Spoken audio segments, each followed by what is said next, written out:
Kumaha mun santri teu selesai gara-gara can pinter, guruna nu nyelesaikeun. Sabab guru mursyid mah sifatan ku Rasulullah. Mun geus diputus asup ka surga, santri anu can ka surga malah ka asup ka surga. Rasulullah oge asup ka surga. Muhammad surga geus ngaraguan anjeun ti baheula. Ayeuna anjeun geus selesai, sok keur asup ka surga.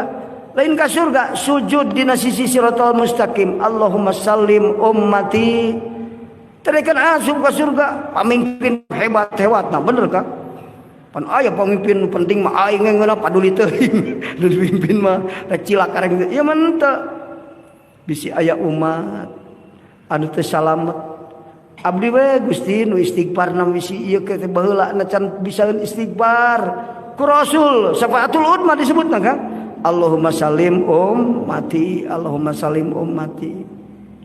Itu eta Kangjeng Rasul. Ngan Rasulullah lain guru mursyid ge Kang. Allahumma salim muridi, mugi Gusti murid abdi salametkeun teu hayang ka surga kan katempo kabeh mah santri arasup.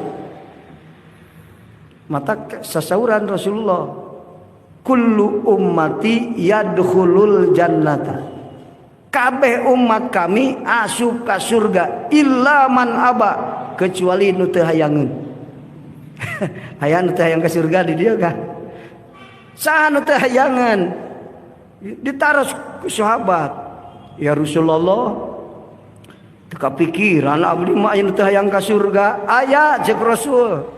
Saha man asoni faqad aba. Sajama nu nyulayaan ajaran kami mungeun ka surga. Atuh kumaha kah? Asal di aku umatku Rasul nuturkeun ajaran roh. Ari nuturkeun maka asal sarua tujuan ka Allah, Muhammad ka Allah tujuan urang ge ka Allah.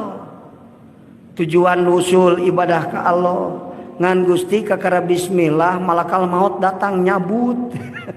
Nuturkeun tadi? Nuturkeun. Rasul mah geus pinter. Patona Rasul mah urang macan pinter ngan kakara nuturkeun ajaran ceuk Rasul tolabul ilmi paridotun minal mahdi ilal ala kulli mus. Ingat urang can pinter kakara calikna pangaosan eta ge nuturkeun Rasul. Hayang ka surga ceuk Rasul kabeh umat kami ka surga. Alhamdulillah.